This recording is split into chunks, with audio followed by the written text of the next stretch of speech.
lasagna. That 666, that gematria. With the Clint, with the kids on genitalia. Yeah, they filming and they stalking, no they watching ya. No they watching ya, don't let them pry on ya. Inside your fucking head like some Tylenol. Death by numbers, area 51. They try to shut you up when you on to some. Alright guys, welcome back to Conspiratorial Conspiring. Today we have Matt Landman from Frankenskies.com. He has made a documentary and he's coming out with Frankenskies 2 at some point soon.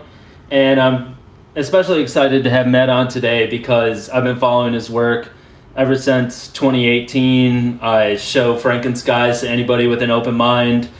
And it's just a real treat to have you on today, Matt. Thank you. It's a pleasure, Ryan. I appreciate it.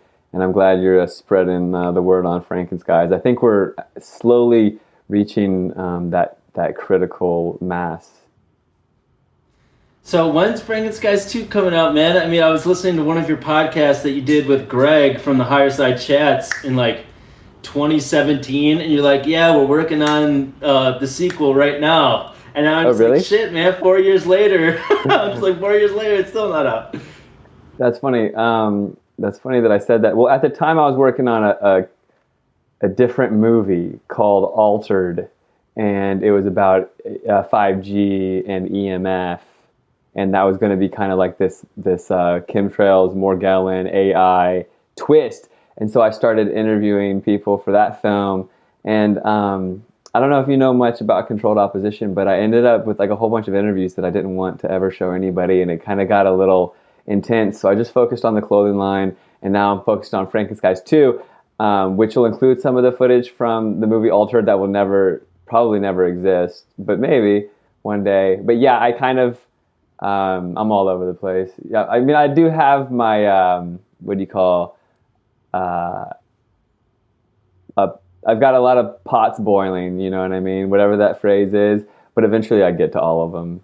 Thanks. And when's Frankenskies 2 going to come out? Well, I was just working on it today, and I'm hopeful that we can stop the chemtrails, and that'll be in the effing movie, bro. Like, I don't want to just, like, leave it open to this question again. The geoengineers want to dim the sun, and they supposedly are to do it next year in Sweden. And if that rolls out, you know, that's got to be in the movie. Us stopping them ideally with a protest or whatever. But this like Greta Thunberg is the opposition, the Swedish opposition to the experiment rolled out by Bill Gates and Harvard researchers and what have you. And at the end of the day, she's controlled opposition. You know, like this whole control the narrative, control the opposition, control the outcome. They've been doing this the whole time. So it is a big question. When's Frankenskies 2 going to come out? Hopefully I can come out with a wicked trailer soon and really get up to speed with at least, you know, the fundraising. I have like one crowdfund that I just looked at the other day, and it's been like plugging along here and there. Like, I mean, it's a crowdfund that's been going on for like 4 years. And over 4 years, I collected like $4,000, you know, which is like a lens on a camera. So it's coming together, and I've got the equipment, and I've got some interviews and what have you. My biggest issue that I'm running into is I want to show some positive, like, end. I want to show that we've done something, and I want to have like some inspiring, not just like an informative documentary. Like Frankenskies, the first one is inspiring, but this one especially, I wanted to show this modern day. It's at least got to show the experiment unraveling. So I don't know if you know, but I went to Tucson, Arizona a few years ago, and I held a conference there and protest. And I was just telling my friend, I was ruminating about it today. I got arrested at the conference. It was crazy. It was such a crazy event. But either way, we got them to postpone this Scopex experiment, the stratospheric controlled perturbation experiment through Harvard with Bill Gates, and it's this like spraying of particulates in front of the sun. It's basically spraying aluminum dust in front of the sun to say, hey, look, we've got chemtrails. We're going to do it to you now. It's normalizing and launching chemtrails as a solution to global warming, which is a big lie in and of itself. They're calling it geoengineering. It's the official word, and they're saying chemtrails was never real. But yeah, thanks for calling me out on that. Yeah, I just wanted to know, because when I was listening to the podcast, I'm just like, damn, man, he's been working on it a while. So I didn't know if there was like a snafu, but like you said, man, the controlled opposition is a real thing. I'm sad Alter didn't come out because there was another podcast from a few years ago where you were talking about it, so I was excited about that, but maybe another time on that one. To be real, I think that it will end up meshing with Frankenskies too, because a lot of it is electromagnetic warfare and 5G, and all of it's interrelated. Frankenskies 2's got to talk about the fires and how they're tricking us into thinking that we need to dim the sun because they're lighting us on fire and not putting out the fires with the rain that they could engineer. Instead they're engineering the firestorms, engineering wind on top of this, created scenario where they're spraying aluminum on trees, which is a patented fire accelerant, aluminum oxide and barium salts are fire accelerants. So the trees have fire accelerants on them. They're letting them catch on fire with either lightning storms or literally lighting the match. And then they're putting windstorms on top of them instead of rain. So that'll be in the movie. But also it's all connected with the electromagnetic frequencies and 5G and all of that. The path Altered was going down was really dark, and it had a lot to do with AI and transhumanism, and especially Morgellons. And I interviewed the top people on Morgellons, dude, and it came to the point where I realized how powerful what I put into the consciousness really is, and that Morgellons is really, really dark, dude. And some things we're like normalizing or we're exposing it to the public. We don't even realize what we're doing as these voices in the truth spectrum. And sometimes I've put my foot in my mouth or done things that I regret, which is all good. It's a learning experience, but definitely I'm not trying to scare the crap out of people. And I'm also not trying to offer an opportunity for the evil scumbags to table something. They always need our approval in one way or another, even if it's like manufactured consent. Somehow we're consenting to these things, whether we're being shown it and we're okaying it by our silence or consent, whatever it may be. And a lot of people don't know about certain topics, and if I'm going to be the one bringing it to their reality, and then their silence is consent to them being attacked by some weird nanobot. Like the Morgellon stuff gets really dark, and the people behind it that are trying to introduce it to the public, I don't trust them. So it's like, where am I to go with that? So it's interesting, and I think it's all going to mesh together. To be real, to be really, really real, to be really honest, movies cost a lot of money. And it's easy to think that I could plug along and make it immediately, but I needed to make Spero the EMF protective clothing line first so that it could create a revenue stream so that I could have the flexibility to actually go around and get the interviews and get the film equipment and to do all those things. Because even when I do a crowdfund and I raise money and and I'm saying, hey, I need $5,000 to do something, I'm really just raising $5,000 to do something that costs $20,000. You know what I mean? It's never really enough, and so it takes time and money, and that's the path of the activist. But Frankenskies 2 and whatever it is with it all, because it definitely has to talk about EMF. I mean, that's how they steer storms. That's how they manipulated the jet stream that attacked Austin, is through electromagnetics. And so all that is involved, and the 5G world is all involved, and those 5G nodes and the frequency manipulation of humanity along with the weather, it's all intercorrelated. So it'll be in the movie, but it's not going to be the whole Altered. Altered was about the alteration of the human race to steer it into this cyborg reality, which is a really dark place, and all those figureheads behind it that are I'm the opposition to that. They're controlled evil assholes, so I don't really want to put them on camera. It's all of activism comes down to kind of picking a side of good and evil in the end, and sometimes you've got to really pick your battles. Yeah, and I'm trying to talking my way in circles around it too, but really it comes down to money, man. And not everything happens as quick as you want it to. Yeah. Well, dude, speaking of money, I was checking out Spero, and I'm like, oh, dope! He's got a headphone laced with silver. I'm like, $250. I'm just like, what? Is this guy out of his mind? But I mean, if you think about it, putting interlacing silver in an entire hoodie, I mean, that's got to be a pretty penny to at least manufacture. Oh yeah, no. Well, if you look at my competition, actually, I've got the best products and by far the least expensive.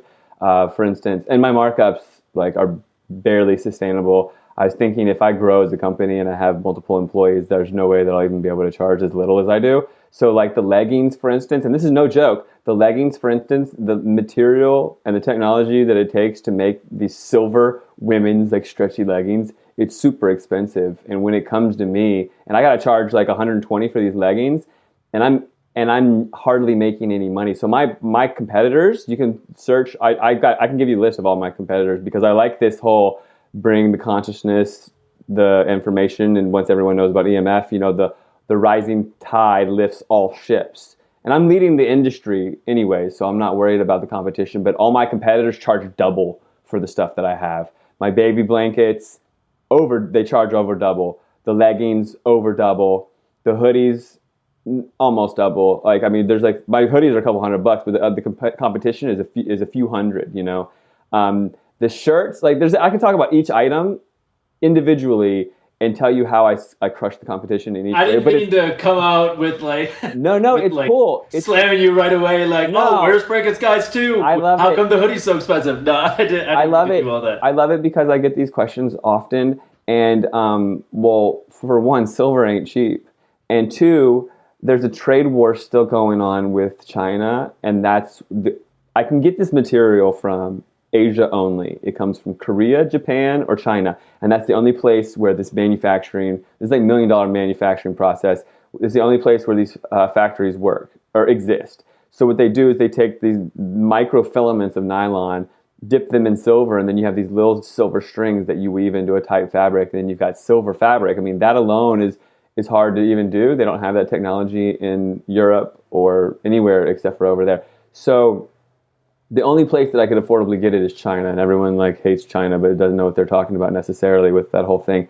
I mean, our opinions of these different countries are manufactured. You know, let's just say that. So either way, China has been in a trade war ever since Trump was like beefing with them or something. And Biden said he was going to roll back these tariffs, but he never did. So there's tariffs out of China to the tune of 50%. So everything that I buy out of China, I have to pay the U.S. Customs Department 50%. Give them their money. I mean, and it's Chinese. The Chinese dollar is going up like crazy compared to our dollar because of inflation, right? So there's all these different aspects and it's actually literal silver cloth. So like at the end of the day, it's actually already really expensive, the silver cloth. So yeah, I encourage people to look at the competition, like lambs. Oh, and get this, all the people that compete with me, any competition, they sell face masks. Each one of them says that they're like awake, and they're like, oh yeah, EMF protection, here, buy your face mask. Don't forget to buy your face mask. It's like, I won't be caught dead selling anything like that. And dude, in reality, I want to do a podcast about the state of the truth movement, because like there's a lot of conspiracy podcasts or shows or stuff like that are selling like obey masks, like fight the power with a message on your mask. I'm like, what the fuck does that even mean, dude? I'm like, you're literally submitting to the man by wearing the mask, and who cares what kind of message? You're still wearing the goddamn mask that they want you to wear. Yeah, it's hard. Well, there's this show, Coast to Coast AM. It's like this huge show, and it's a great opportunity. Yeah. You know, I've been on it a few times, and it's a great opportunity for me to go on and talk about truth and whatnot. But to be able to reach that many people, you got to kind of like be sold out and whatnot. So like, there's commercials that run. Like I'm on a tangent about all of the truth about exactly what you just said, and then they run a commercial about the ventilators or the hospitals being full or all of it. It's all kind of like you got to really pick your battles. I got into it with George Norrie last show I did. He's like, "What are you talking about, Matt? You don't think COVID is real?" I was like, "Oh God, we're live, like millions of people listening." You know what I'm saying? So it's the truth spectrum. If you ever really want to get crazy and talk to me about it, I could really, in a very not slanderish way, but we could talk about some facts about controlled opposition. The way that I see it is, and this is real, the Black Panthers were like a threat to the control system of the federal government. They thought COINTELPRO, is that what you're getting at? Yeah. Well, they got infiltrated, right? Yeah. And ever since then, the CIA was like not gonna have to like infiltrate shit. They control it from the get-go. They literally are the opposition, you know. And that was such a long time ago that you think, I mean, like Greenpeace. Greenpeace is a huge supporter of geoengineering. You know, they're behind the scenes on board with all the agenda nonsense. I mean, if you look at who supports Al Gore, I mean, all of it. The global warming agenda. The global warming agenda is an enslavement of humanity, like smart grid, like crazy, like climate change lockdowns, blocking out your sun, geoengineering, like all of this stuff. And, you know, it's under the guise of, you know, being green and trying to like be anti-oil, right? So the organizations that are anti-geoengineering are big oil. So that's how they control that one. It's like they're the ones that elitists are, you know, playing both sides of it and all that. So how long have you had your show?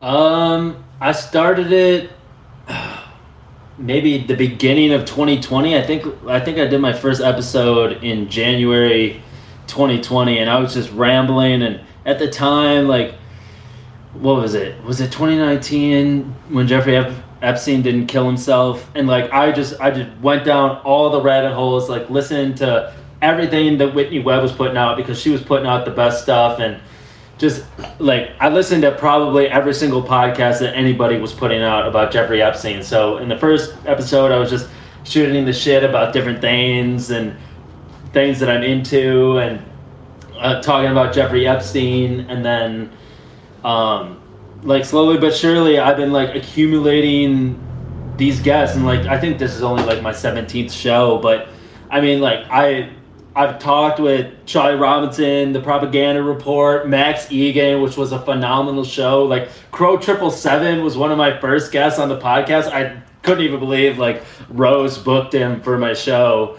And like, obviously having you here, I've been listening to you since 2018. When I started listening to the Higher Side Chats, like you were one of the first episodes I listened to. And so I've been following your shit for all this time. And now like I have this opportunity where I don't give a goddamn about making money or anything like that. Like I get to talk to like people like yourself, because I can't just email you and be like, Matt, you want to call me for a couple hours and just talk about shit? And just be like, nah, dog, actually I'm trying to do a whole clothing line where I interweave fabric, and I'm trying to make the second documentary, but I have no fucking money because people won't fucking support it, even though it's a very worthwhile endeavor.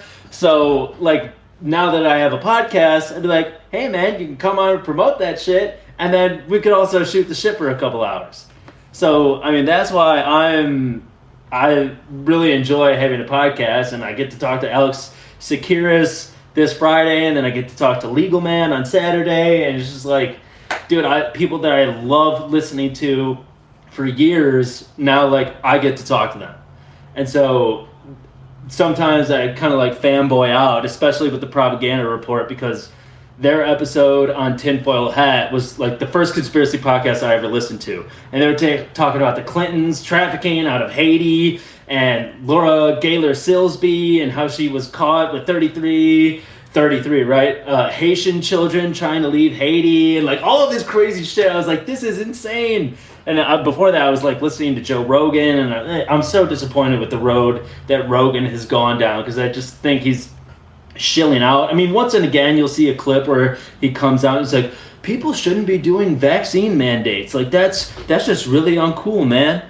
And I'm just like, yeah, finally Joe says something fucking good. But then he is on Dr. Peter Hotez and Dr. Paul Offit and all of these like vaccine shills who come out and just say complete misinformation, but because they got PhD and they got this and they got that next to their names, they're allowed to say it on his platform. And like that one guy, what's his name? Not Oberman, but it's something like that, like Oberman. He was like in the White House leading the COVID response for Trump or Biden or something, and Joe had him on, and he was talking all this shit about how horrible COVID is gonna be, and it's really not looking good, Joe. I mean, there's gonna be a lot of deaths. So like, if we can't flatten the curve and slow the spread, you know, we're probably gonna have to extend past 15 days and all of this bullshit, you know. And then I started studying germ theory and terrain theory, and that's where I love about what you've been talking about recently, because you're just like, dude, none of this adds up. The PCR test is whack. Even mainstream outlets like on PubMed, you can find a study in China where in February they're saying, hey, PCR is giving us an 80% false positive rate. And then a couple months later, CNN even comes out and says, CDC says there's a 50% false positive rate. So even if you're like complete brainwashed zombie, like you should know that PCR has at least 50% false positive. But anyway, like you talk a lot about 5G maybe be interconnected, because like me, I thought this was fake as fuck for the longest time, and I still pretty much do. But you talk about 5G and how 5G could be related to the symptoms like loss of smell and taste. And I just went on a complete tangent there. No, that's great. I love it. I love it so much. And I'm like the tangent dude, so I'm totally there with you. I would love to talk about that, definitely, but to just put a pause on bookmark that for a second. Let me ask you a question. So you said that like this vaccine dude is controlled op, and Joe Rogan's, obviously, not as on the level as he could. If he's got so many people following him, if he was 100% authentic, imagine, what he could do, right? So it's like there's a lot of people out there that I've met that are really good human beings, and they say, oh, they would never do that. How could they do that? How could there be controlled opposition? How could they be like pretending to be a vaccine activist, but really be like some bogus, like shill kind of thing? So for me, I can never like give anybody the right answer. They're always like, no, it couldn't. Like, I watch his show, like, I'm like, okay, great. You've watched his show. You've developed some relationship with this person that you've never met, you trust them, I don't know, okay, yeah. But for me, like, my story is, I always ask my gut, and it's usually like 100% and if something feels off, I start really looking into it, and eventually it's obvious, things like 99.9% survival rate have no reasoning to shut down the entire world economy.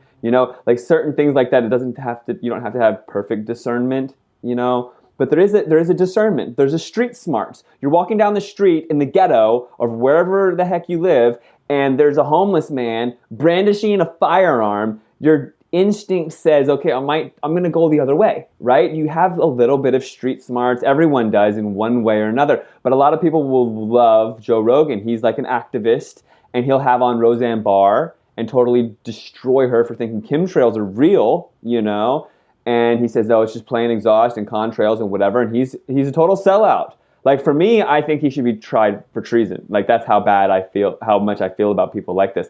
But there's a lot of friends in my world, or just, you name it, man, just trying to wake people up. Like, maybe they'll wake up to 9/11 or whatever, but these different voices that even have like a podcast and pretend that there's something that they're not. What's your advice to the world? And then we'll go back to the other subject. What's your advice, brother? You were once, like I was once also, very much not awake or whatever. And if someone told me, oh, this person who has this podcast and these millions of followers, they're actually pretending and they're getting a check from the CIA and they're actually the opposite of what they say, I'd say, oh yeah, give me a break. But I've learned over time for me, it's through not just discernment, but I've become a very bitter person. Like, I've gone through some like injuries. Like, I hosted this huge conference. I got arrested at it. I've learned that all my friends are like FBI agents and whatnot in the chemtrail space. And like, I've just gotten really burned and bitter. And so I can kind of see through everything now. Like, someone can literally say something to me and I can just like feel it in my gut that they're wrong. Like, I had a friend before, like, we're not friends anymore. He literally said, can you get me a smoothie at the store? I'll pay you back. And it felt like somebody kicked me in the stomach. I knew he wasn't going to give me a penny. I got the smoothie anyways. I gave it to him. He didn't give me any money. People think I'm like balling over here because my hoodies cost $190. Dude, they're made of silver and they protect you from getting killed. Come on. So, but what do you think, bro? Like, what do you tell like my mom? You know what I'm saying? Like, my mom does not believe in evil. She won't believe there's bad, There's good, there's angels, but there's not demons. How could there be? So what do you think? Um, well, so she's Christian?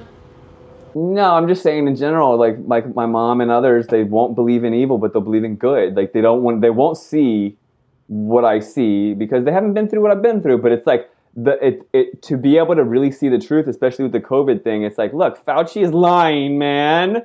He's an evil scumbag, and so are all these other pretend doctors and whoever, and like even vaccine activists and stuff that say that they're one thing, they're not. You know what I'm saying? And they're going on Joe's show, and they're like, ba ba ba, and they're, meanwhile, and really quick on the Epstein didn't kill himself.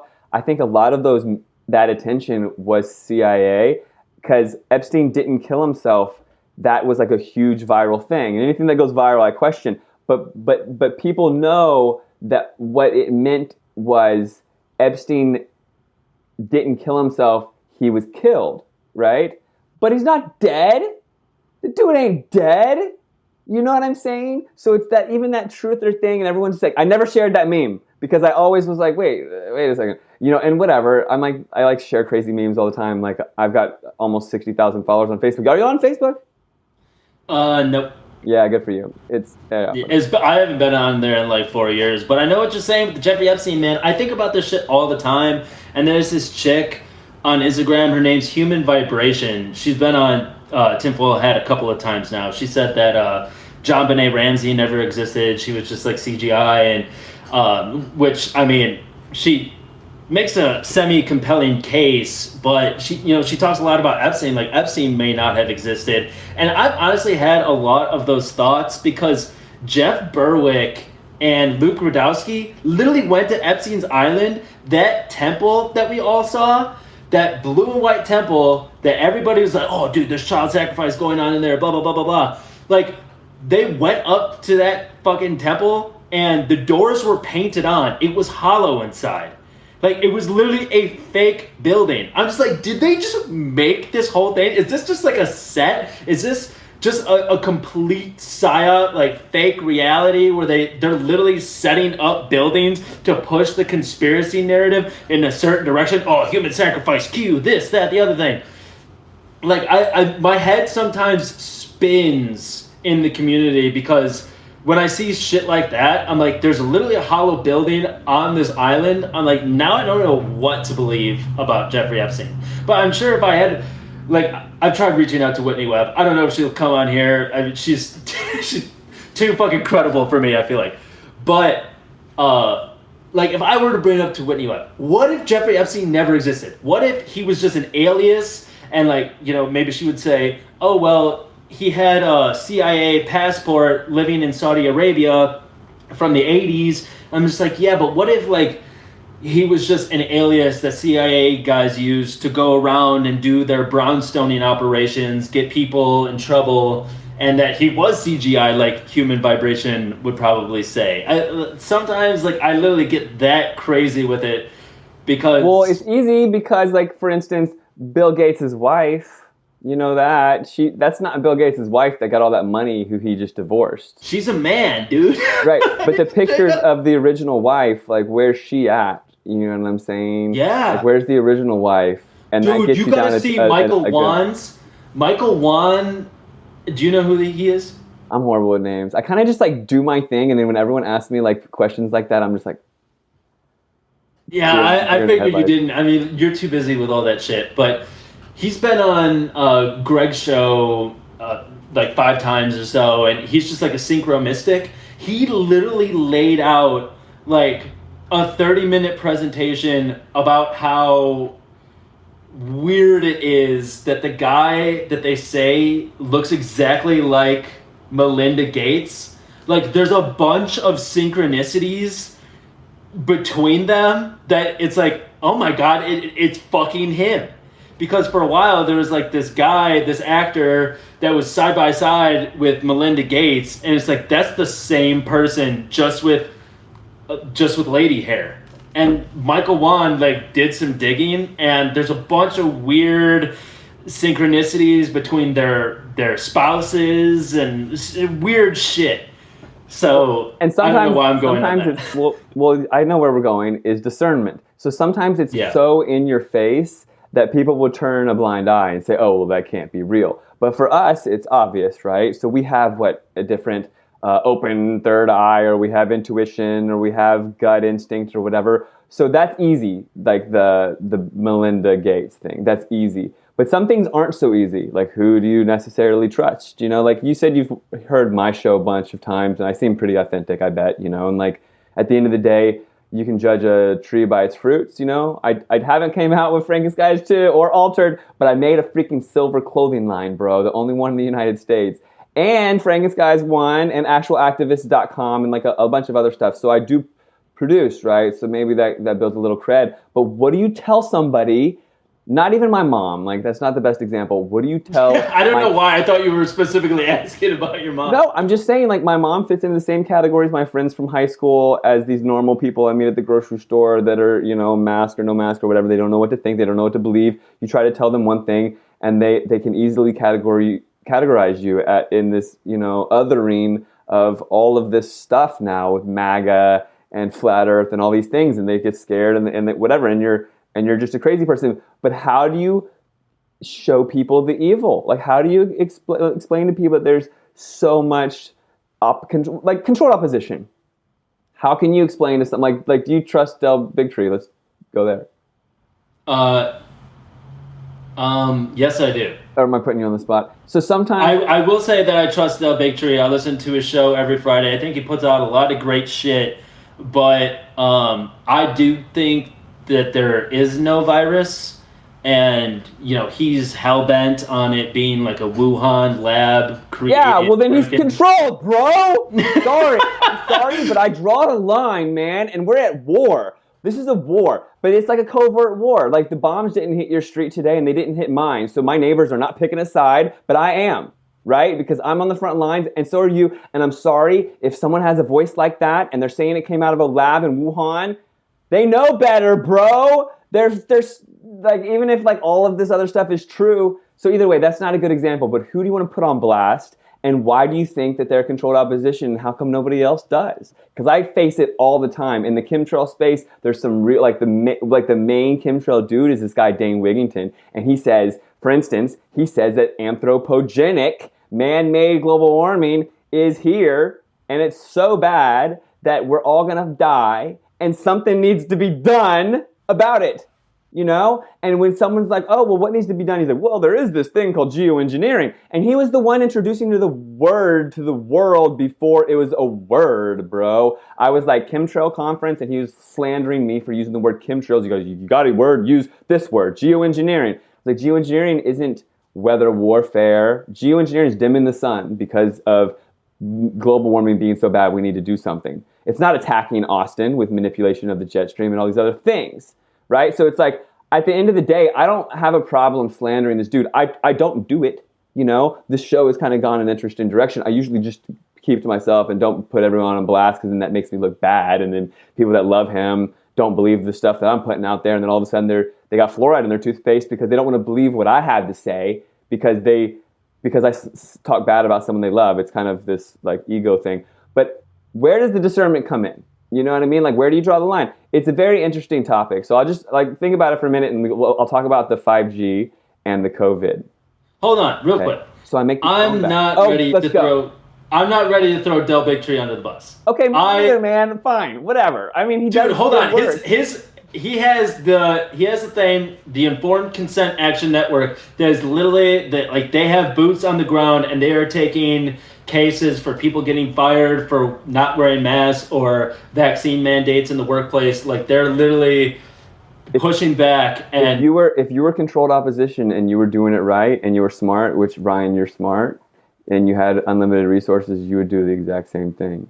Except for at the end of the day, there would be no riots, there would be no real action, and you'd be telling people it came out of a Wuhan lab. Just saying. Yeah, dude, I mean, there's some things that I don't fuck with about Del. Like, in Vaxxed, he was saying, like, MMR is bad, but, like, there's other vaccines that are good, and like, I don't fuck with any vaccines, dog. No. Like, I'm saying, like, the adjuvants in any of them all have potential to harm you, your child, anybody. Of course. And so on that, I disagree with him. But we can have disagreements. I mean, he comes from the world of doctors and the standard view of virology that viruses are these little monsters and they get inside you and they replicate and then they just work to kill you, even though like the standard model of virology is that viruses replicate and then they create variants, and then the variants are actually less lethal because they want to stay alive. But then also they all contradict themselves because they say that viruses are neither dead nor alive. And so we get in this weird state where it's like we got these zombie pathogens that are neither dead nor alive, but they replicate and they're trying to kill you, but they're not alive, but they're also not dead. And so to get back on the Del Bigtree topic, he is from that world. You know, he hasn't read what really makes you ill, or Pasteur versus Beauchamp, or any of those books explaining how the terrain theory is superior over germ theory, I would assume. And the man's super busy. He's got a lot to do. I think he makes a pretty good show, and he wakes up a lot of normies doing it. So on the Del Bigtree front, I fuck with him. On the Alex Jones front, he's been pushing Wuhan, China, Chi-Coms, all of this bullshit for the longest time. And he's one of them where I hear from a lot of people who have done like super deep dive research where I respect what they do. They're like, dude, he's motherfucking Bill Hicks. And I'm just like, I've never looked into it, but a lot of people that I respect are like, he is Bill Hicks, full stop.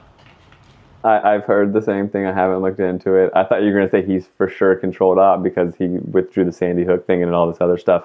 But him being completely Bill Hicks. We were just talking about that, and my sister was like, well, you know, he came out and said that he was, what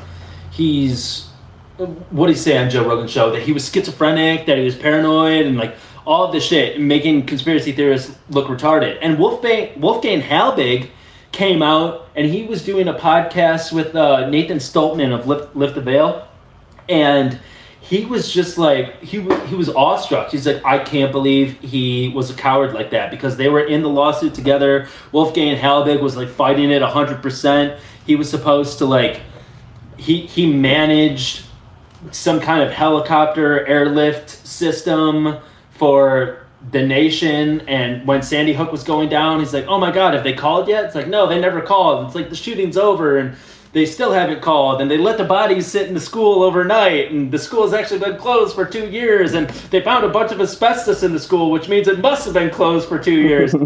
But Wolfgang Halbig was just like, I can't believe that he pled guilty, or like whatever he did, he cucked out and said that, oh yeah, it never happened, or like it did happen, and I'm very regretful, and I can't believe that I would say such malicious things. And Wolfgang was just like, dog, like, I don't know what else to say. He's a cuck, but he's like, I'm still in this lawsuit. I'm not giving up. Mm-hmm. And so I fuck with Wolfgang Halbig, but yeah, Alex Jones, he's a shill, and he's obviously a monkey wrench in the gears of the conspiracy community. Yep. I think that the conspiracy community, if it was in unity on that vibration of actual truth, then it could do a lot of damage. But to dismantle it and split it all up, and to have everyone talking about like viruses are real or not real, and it's a Wuhan bioweapon. What kind of Wuhan bioweapon has a 99.99% survival rate while the flu disappears?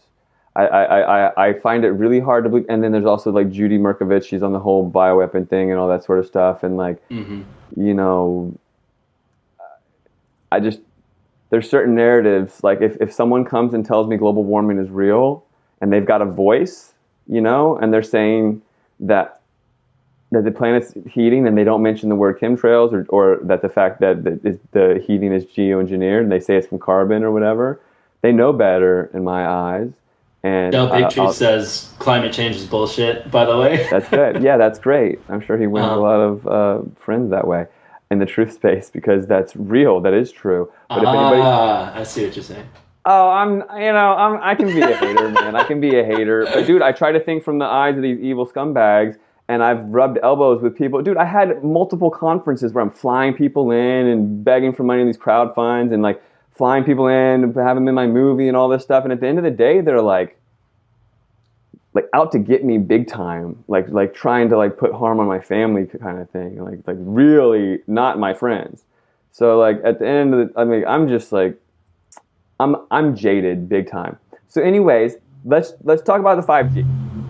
So I have these foam bags, right? So the first thing that I came out were these silver foam bags, and they were one layer of the silver fabric. And the company that makes them, they've been making them for years, and sending them all over the world. And it's called a Faraday bag. You put your phone inside, and it doesn't get any signal, no tracking, no nothing, no text messages, no radiation is my selling point, because I have an EMF protective clothing line, right? But other people like it for like what's it called, like their bug out bag or whatever it's going to be for tracking, or EMPs or whatever. So I started the company a couple years ago, and I was selling these foam bags. I sold them all over the world, and everybody loved them. And in March of 2020, right when COVID was hitting the United States, people started hitting me up, calling me, saying that the foam bags weren't working anymore. And at first, like, it was a total nightmare for me, because I was having to give out all these refunds, and people were really upset. They said I was a fraud. I got one guy said he was good. Dude, I got this little death threat, one guy, customer. I'm like, for real? Over a $25 item? You say you're going to come and take my life, bro? Wow. But I didn't know. You should see what my girlfriend deals with at Jimmy John's over a $7 sandwich. I mean, dude, people are crazy out here. Yeah, it's true. It's true. It's a crazy world. So at the end of the day, I started trying to mitigate the situation, and it was all over the country, but not the world, which was interesting. Slowly, it started becoming the world, but at first, it was just the United States. It's Flint, Michigan, LA, Fort Lauderdale, Florida, and I made double layer foam bags. I got the same bags, and I doubled them up. I sent those to the people, and no matter what phone they had, it worked. The foam bag worked. So, I was in the clear, and now I have 2-layer foam bags, and they're a little more expensive. They're like $32 instead of $25, okay? And so what happened there, though, was the big question. So my buddy hit me up from Virginia, where I grew up. I grew up in D.C. area, went to Virginia Tech, and then moved to California, and went back to school, and woke up to chemtrails and whatever, all this, activism stuff afterwards. But at one point, I was a pretty normal dude. Like, I would totally crack jokes on people that, dude, looked at horoscopes or crystals or any of that stuff. And definitely, like, when 9/11 happened, I lived in D.C., and my girlfriend was in New York, and I never would ever think that it was an inside job until I saw Dylan Avery's movie, Loose Change. And I actually became friends with Dylan Avery. He's from Virginia, too. And it really started to open my eyes at that point. But never would I have thought that vaccines were bad or chemtrails or anything like that. But I slowly started to wake up. But either way, one of my old friends, an old college roommate from Virginia Tech, he hit me up. He said, Matt, I see your Facebook post. I can't believe you don't think COVID's real. I'm like, dude, you seen the stats? And I'm like, well, let's talk. I'm like, let's talk, man. And he's like, well, I got it. I got COVID. And I'm like, great. And everyone's so excited to tell their I got COVID story. Like, as if it's like some badge of honor, I wouldn't even tell anybody. Or they went through World War II. Yeah, right? I mean, it's pretty ridiculous. And then you talk to people, like I've talked to people that have gotten the recent variant. And I'm like, oh, what happened? I heard. And they're like, yeah, I tested positive. And I'm like, and? That's it? The whole community thinks you're dead. It's like, come on. Like, you're like spreading rumors about yourself because you like, what? You know what I'm saying? Like, it's an ego trip. These people are so strung out on their egos. It's unreal. So either way, I digress. The double layered foam bags. The friend, he's telling me he had COVID. And I go, what were your symptoms? How did it go down? I'm very curious. He said all of a sudden he lost his sense of taste, and he had like brain fog. He couldn't think clearly. Goes to the hospital, tests positive for COVID, can't go to work for over a week because his brain wasn't working clearly, and he couldn't taste food. And I was like, well, bro, you ever considered that loss of taste is a radiation sickness symptom? It is. It literally is. You can research it. He's like, well, what are you getting at? And I go, well, what kind of phone do you have, if you don't mind my asking? And he says, well, I just upgraded to the iPhone. We had an Android and we got the new iPhone. And I said, well, right when you got the iPhone, did you start having symptoms? And he says, yes. Okay. Now this is just correlation. Like, I took statistics classes. I'm not going to say that this is causal and this is definitely, oh, look, guaranteed thing. But at the end of the day, when the phone bags are not working all of a sudden because the radiation off of the phones has increased at least tenfold. I mean, they're piercing this fabric that's never been pierced before that could withstand a really intense smartphone, all different types all over the world. Every carrier, you name it. Now they've got to double up the fabric for it to not get pierced, okay? People with meters, including myself, testing the smartphones, and they're emitting much more radiation than before, right? To what degree, it's hard to tell because a lot of them are operating on a whole new spectrum, new bandwidth to propagate this 5G. So if you understand 5G, it's not like 4G or 3G or these other means of carrying cell phone data. The 5G, if really launched the way they want it to, everything is like a spoke in this wheel. And what I mean by that, it's like everything is a node in an Internet of Things distribution of the signal. So everything is like a little cell tower, like a smart meter, your Wi-Fi router, your phone, the cell tower, the small cell tower. It's all helping propagate the signal that's so strong that the carrier wave is really small and compact that it can fit a lot of data in it. But that means it's a small signal, like a small carrier wave that can only go about 500 to 1,000 feet, they say.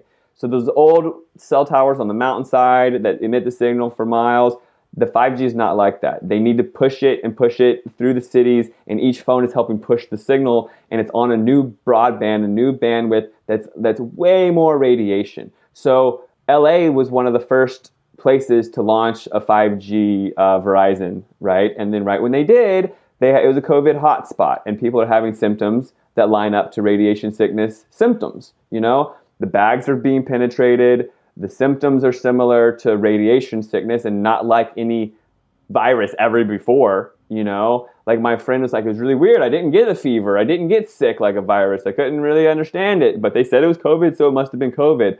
But like at the end of the day, like, come on, let's just see the writing on the wall. It seems to me like they're cranking up radiation levels and people are getting sick, and they're using COVID as a smokescreen for all of these random ailments, because otherwise people would be asking questions like, oh wait, I got this new phone, does it have anything to do with it or whatever, or what's electro-hypersensitivity or what's electrosensitivity or what's 5G or what, but everyone's under this big umbrella of, oh, I got COVID, put me on a ventilator so I can get killed by it, kind of thing. I don't know, but that's the conclusion that I've come to, and it's been, I don't just jump to conclusions, I test these hypotheses over and over and over. Are people getting sick without their phones? Yeah, but when you understand radiation, distance is your friend, okay? And when your phone is in your bedroom and it's emitting massive amounts more radiation than normal, the canary in the coal mine kind of people, the people that are sensitive, they're going to show the symptoms first. They're going to go into the hospital. Their immune systems are going to be messed up because they're getting radiation sickness. They're going to test positive. We can talk about the tests, whether or not those even work or whatever, but what's happening is your immune system's being bogged down by the radiation. So whatever, they're thinking that you have something and then they're calling it COVID. But back to the bioweapon thing. It's really difficult for me to think that these people that are saying that it's a bioweapon haven't done the proper research. You mentioned the Bouchamp Pasteur. I've got those books. I've read those books. I pass them around all the time. To think that people haven't been given the books on the topic, I really, really question the division in the activism space, because all of a sudden there's a huge divide, and when you've got a lot of people that represent the truth mingling with their family and friends, and they're saying things like, it's a bioweapon from China. China's like attacking us or whatever. That really kind of dismantles anything you're ever going to say afterwards. So let's just segue into really quick but I'm sorry, but let's talk about how when this first happened, there was a viral conspiracy theory going around that COVID was 5G and 5G was COVID. So that was really fascinating, right? And at the time, they were saying that they turned on the cell towers in Wuhan and people were doing the Wuhan shuffle and dying and dropping dead on the street, right? But that's not how 5G works. The real radiation is coming out of the phone in your pocket because that's pushing the signal along almost just as much as the freaking cell tower. And people don't understand or realize that. So the claim was that 77 towers, 5G towers, got burned down in the UK because people were waking up, chemtrail or conspiracy theorists were waking up and they were burning down these cell towers. And then in Nashville, Tennessee, there was like an attack on a Sprint or something. They say it was a 5G related attack or whatever. And then now because of the media went with it and whatever, which I think is all by design. Now these conspiracy theorists who think 5G is harmful think that 5G is COVID, COVID is 5G, and they're burning down cell towers, and they're like these domestic terrorists, you know? And that was the news. Before it was even like a possibility in my mind, people were blowing me up and actually asking me to come out with shirts, and it actually helped. My company would not hardly even exist now if that conspiracy theory didn't go rampant, because I was getting blown up. People were asking me for the shirts. People were asking me for the hoodies. People were asking me for all these things that didn't exist yet, and I knew that maybe if I brought them out that they would sell, because if I came out with some stuff and it wouldn't sell, I'd lose my ass. It'd be over. So it was very fascinating the way that it rolled out, because it was the truth, kind of, but in this crazy dismantled way that spun it out so much that it really wasn't the truth. You know, it wasn't that the towers were emitting this crazy radiation and people were dropping dead from it. They were showing symptoms because the thing in their pocket was emitting like crazy radiation. And I found that really fishy, because usually the truth is hidden in plain sight, but dismantled in some twisted ass way to make the conspiracy truthers look like bad in the end. Like the the directed energy weapons. Did you ever talk about that? Not on the show, but I'm very familiar. Did you see that town in BC recently? Lytton, BC, totally went off the map after the whistleblower doctor was talking about the different side effects from the vaccine. No. So there's this doctor blowing the whistle. This town, Lytton, BC, Lytton. This is like 3 weeks ago or a month. Lytton, BC, in British Columbia, is a town of like 300 people, primarily natives, indigenous people, they call them up there. First Nations, they call them in Canada. And this doctor was giving them vaccines. He was pro-vaccine doctor. And there was an incredibly high amount of side effects. So he contacted the government of Canada and said, whoa, like way too many people are having adverse reactions to this shot. And they tried to shut him down. They said, don't tell anybody, you're crazy, keep giving the vaccines. And he started going public with it. And overnight, the entire town was wiped off the map. There's all these different theories that like the train was like Bill Gates owned, and the train like lit the fire through the town. But either way, all the buildings in the town, boom, boom, boom, boom, boom, boom, boom. The town is just gone overnight.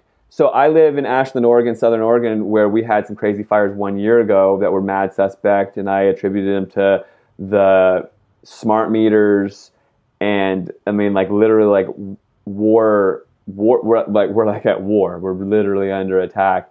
But the directed energy weapons, when all that started coming out and surfacing and going viral, and I know when things go viral because my Facebook inbox has like 100 of the exact same thing, because I've got 60,000 followers on Facebook. People just send me the same stuff. And when it's viral and it's going, it starts to become suspect, because why are they letting it go viral when everything's so censored and controlled nowadays?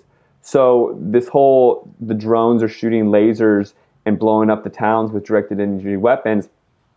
It became this big question for me. Why are they letting this become mainstream news? And then I even met a lady at his farmer's market that was so spun out on this truth that she was like yelling at people that they're shooting lasers from the sky. And it makes us look crazy.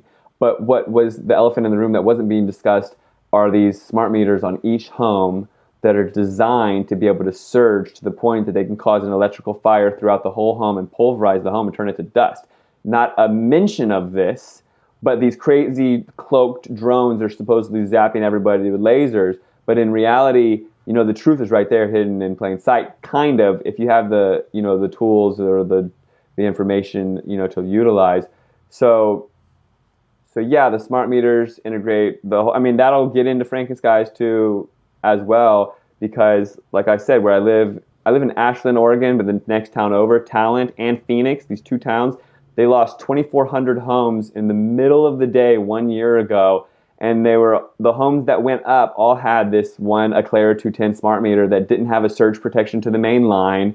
And it was such a suspect fire because all of the city's infrastructure was left behind, police stations and Shakespeare theaters and everything. But all the low income, the trailer parks and whatnot, just completely like turned to dust, obliterated, and they're just sitting there still level where any nice home that did go up, which hardly any did, they're completely rebuilt and everyone's hunky-dory. So you can start to see this agenda where people are getting pushed around, pushed into cities and told they can't live certain places and whatnot. But yeah, the electromagnetic warfare, it's an invisible warfare, silent weapons for quiet wars. We cannot even see the weaponized, we can't even see the frequencies that are weaponized around us, right? So ignorance is bliss, I guess, until finally we wake up and we see what's going on. I got two questions here. Please. Do you have to double layer all of your products now, or just the bags?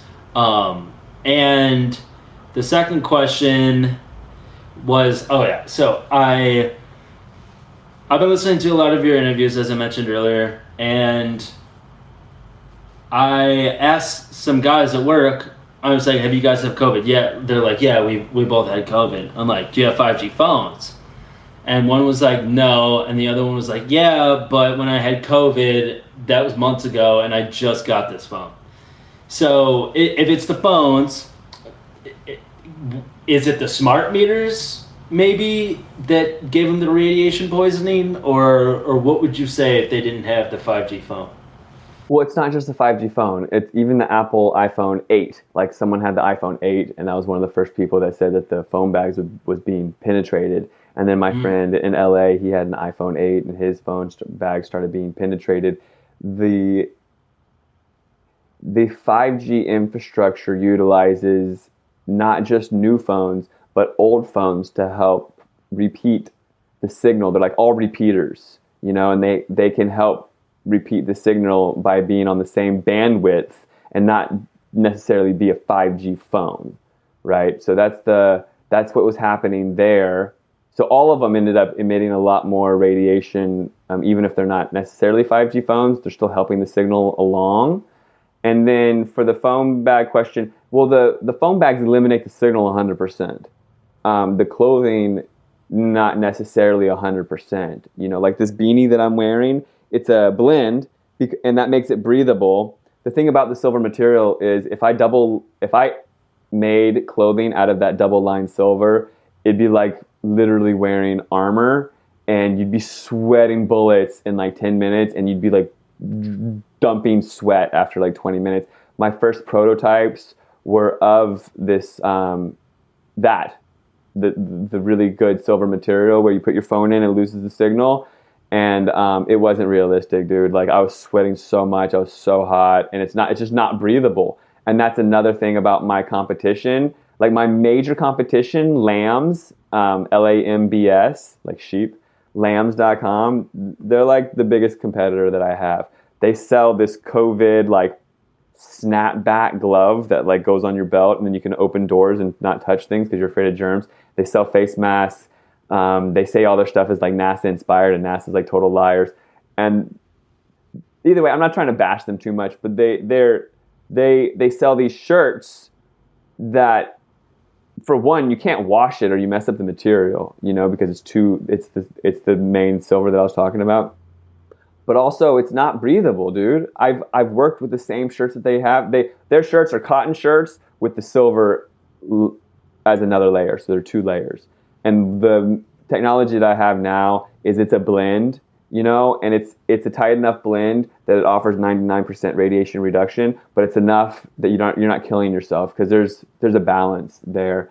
And eventually I'll be coming out with this steel material. So overseas, it's either steel or silver. And they have catalogs for like for pregnancy wear, and like half the catalog is dresses made out of woven steel. It's 40% woven steel, and then cotton polyester. And then the other half of the catalog is their silver stuff. And it's like silver blends and silver maternity aprons and all that jazz. But over in Asia, it's like totally well known. and people, when they're pregnant, they all wear these aprons. Supposedly it's a law, you have to wear these aprons in certain trimesters. I couldn't verify that, but in China they say that it's a law because it's so commonplace that people are wearing these aprons. So eventually I want to segue into having steel fabric and have it even American made and what have you, and then that's more, it lasts longer, it's a little heavier, it's a little less comfortable, and maybe it's about the same breathable because it's a mesh, you know, a blend or whatever. But yeah, no, I can't double layer up the clothes. It'd just be too crazy. But the point is less is more. You're just trying to create an environment where you're not getting burned by it. You know, like my t-shirt, it lets in a little bit of sunlight, but it cuts out like 99% of the sunlight so that I'm not even getting a tan under my shirt. It's the same exact thing, literally. Like the radio waves coming off of cell phones or Wi-Fi or whatever, it's light waves. Like light waves and radio waves are the same thing. They travel at 186,000 miles per second. They have the same properties. Radio wave technology is light. It's just light that we can't see. Just like how we can't see infrared and we can't see ultraviolet light, there's other light beyond those lights on the spectrum based on their properties. We just can't see them because our eyes are the way that they are, shaped the way we are. If we were giants and we had much bigger eyes and their curvature was different, we would see ultraviolet light, we would see all this 5G stuff, and we wouldn't be able to be targeted by it either because it'd be right in our face. So let me offer a little pushback. So we think it's fake. We think the virus is fake. We think the numbers are fake.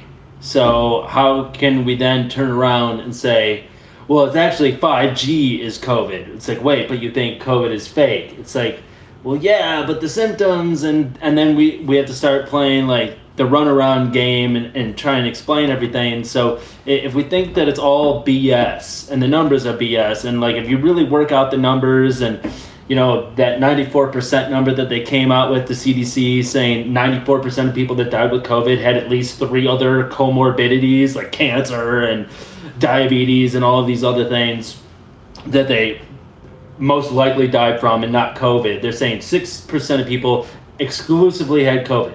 All right, well then like that's no different than like a normal flu season or some shit like that. So if it's literally no different, then how can we turn around and say, well, it's the 5G and the phones that are making people sick?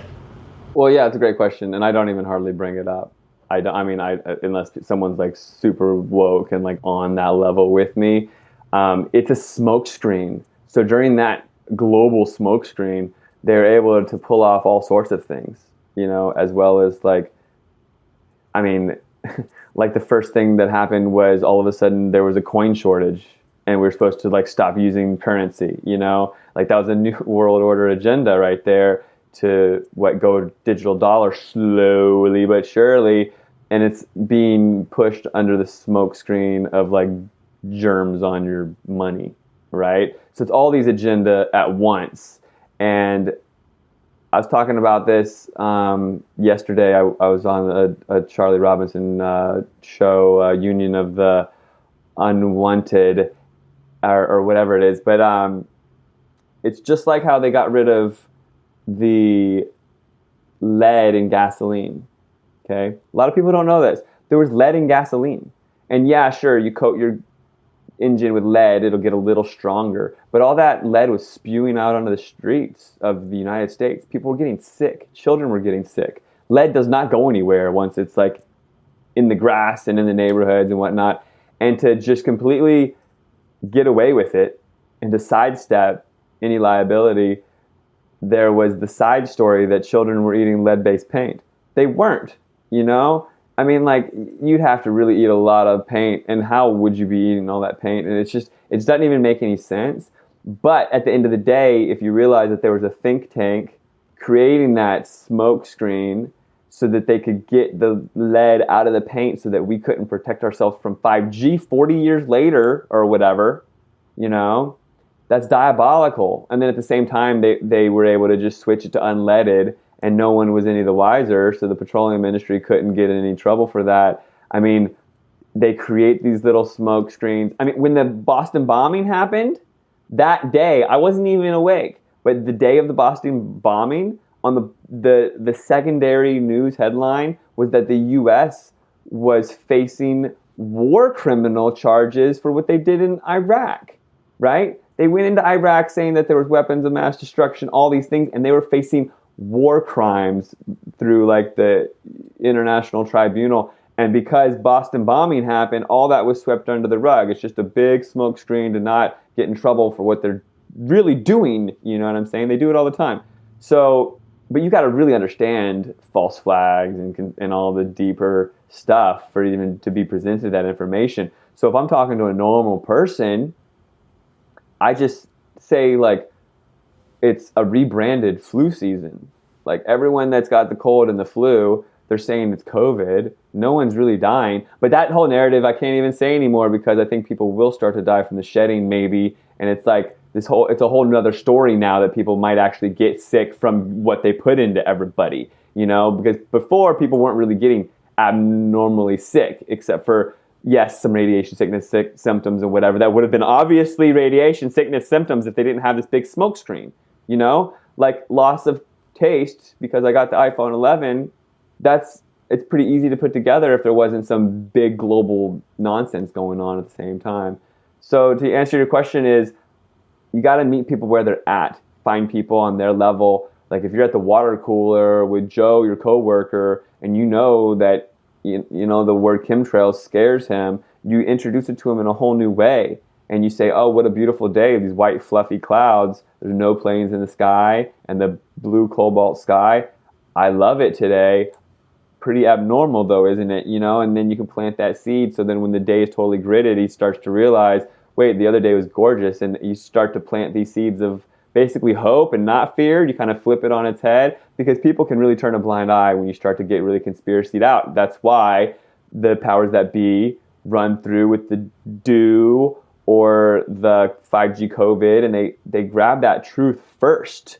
You know, even with other awakening stuff, you know, they get the people's attention first in a dismantled, flipped way so that when you bring it to your friends, families, and peers, you already are labeled a conspiracy theorist because you're saying something that's pretty much easily disproven or something that sounds just like totally out there, you know, because you're not having a grounded approach. You've got to meet your people where they're at. It took my mom, and to bring up my mom again, she watched Frankenskies when I released the movie, okay? And I swore she was awake to chemtrails. 2 years later, she came to Arizona to visit me when I was living there, and the sky was totally effed up, man. And she's literally got her mouth like dropped open, and she goes, "Chemtrails are real?" And I was like, "For real, lady?" But like, people have to come to it on their own, man. That's why the DVD is so awesome. I'm like, here, put this in your living room, watch it on your own. I'm not gonna hover over you and be like, you get it, you get it, you get it. You know, you should have been woke the whole time, you moron. No, it's like, they need to see it on their own and rationalize it and they're on their own. And the first thing that they're going to say is, they couldn't do that to us. Why would they do that to themselves? And all these things about good and evil and all these questions, the same people, that everyone asks the same questions, you know? Go ahead. No, I was just like nodding in agreement because I live in Austin right now, but I'm from like the Chicago area. So I went home to Chicago about a month ago, and my best friends, grown up with these kids, right?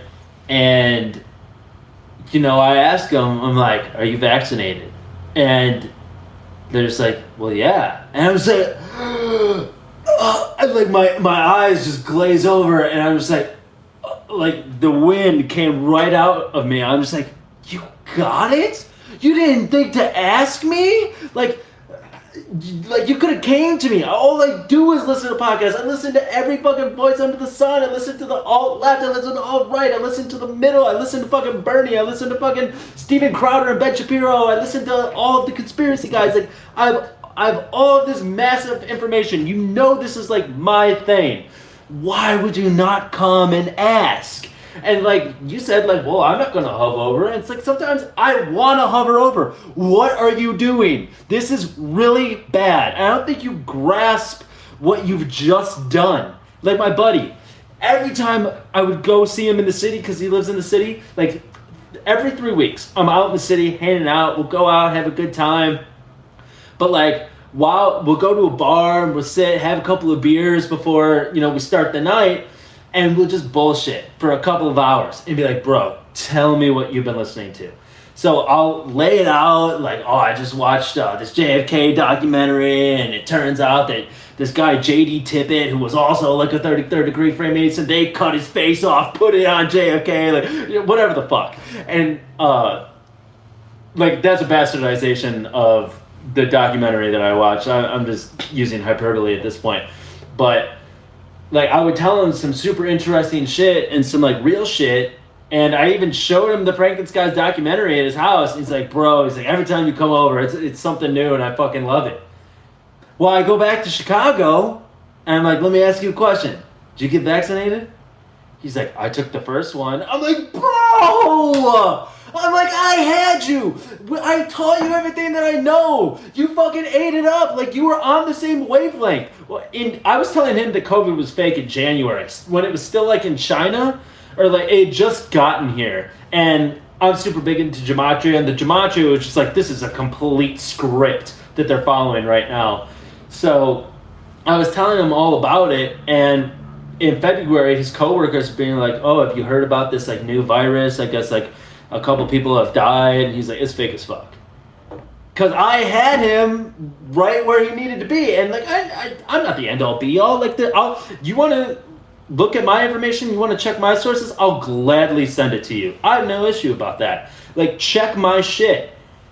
I'll send you the books. I'll send you the articles. I'll send you the podcasts, the documentaries, whatever you want. Like, I'm not the end all be all. Check me. But you're not a doctor, Ryan. Oh, yeah, right?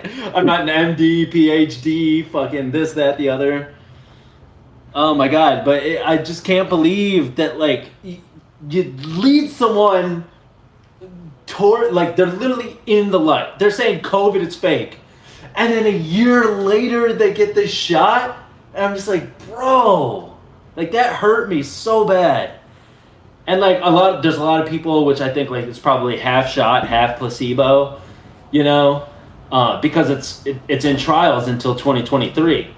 And so, you know, a lot of them are just like, oh, well, I got it. I'm completely fine. I'm like, your ass probably got the placebo. But to even say that is, like, way too far for some people. What do you mean that they're not giving me the real vaccine? Even though they did a study, like, 3 years ago, they were checking, like, the Gardasil vaccines in, like, this warehouse. And only 70% of them were placebos. They were literally saline, and only 30% of them had the actual vaccine.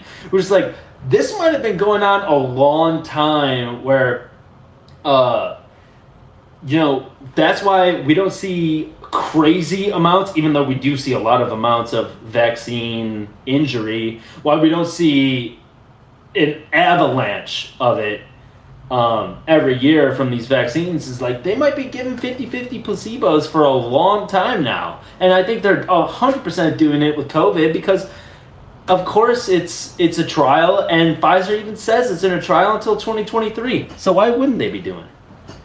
Well, did you hear about in India, they tested a huge batch, and they were all saline, so that's actually been proven. But my intuition, I mean, and it's hard for people to accept me just saying my intuition, but I've been cultivating my gut for years. I used to get involved in the stock market, and every single day, and I'm talking for a decade, okay? Every single day I would wake up and ask my gut, you know, did I lose my ass or not? And if my gut went into a knot, I lost my ass, you know? And I started to learn about asking my gut and my heart, and this intuition was slowly cultivated in my world, you know, but not everyone can just let my intuition, like, be trusted or whatever, so they have to trust it on their own or whatever it may be. But I sat there in Ashland, Oregon, and when this all was happening, I watched, because they were only giving the shot to the elderly at first. And we're talking DNA, mRNA, alteration, like totally new shot. Even if this was like some old vaccine, like the flu shot, people would have like one out of whatever would, you know, get sick on the spot or whatever, right? So they have people lining up, the elderly are lining up in their cars, pulling up to the high school, and I sat there and I watched. I was just blown away. I was on a walk. I didn't even know this was happening. And the elderly people would get out of their car, put out their arm, and they would put the needle in their arm, and someone else would hit a stopwatch. And then like 3 minutes, it looked like, went by, and then the people were driving off in their cars. La-ti-da. Like 90-year-old people. And I immediately knew that they were giving out nothings. They weren't giving anybody anything at that time in that specific situation. Certain demographics get targeted. Certain demographics don't get targeted, okay? You don't want everybody realizing that this thing is harmful or even a trial or anything. Like, people don't even understand that it's not FDA approved. What do they think is going on right now?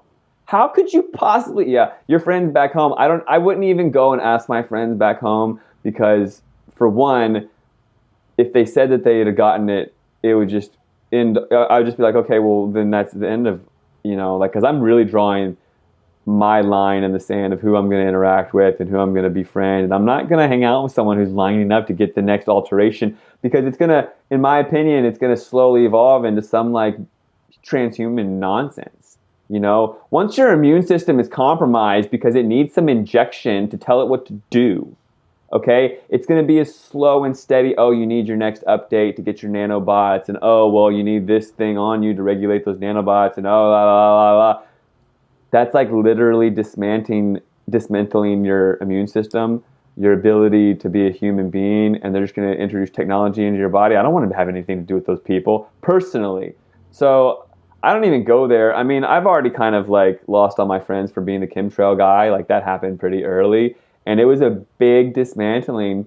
And basically, I lost everyone and everything. And then, like an avalanche, everybody started coming that was like real, It's a Bruce Lee quote, I believe.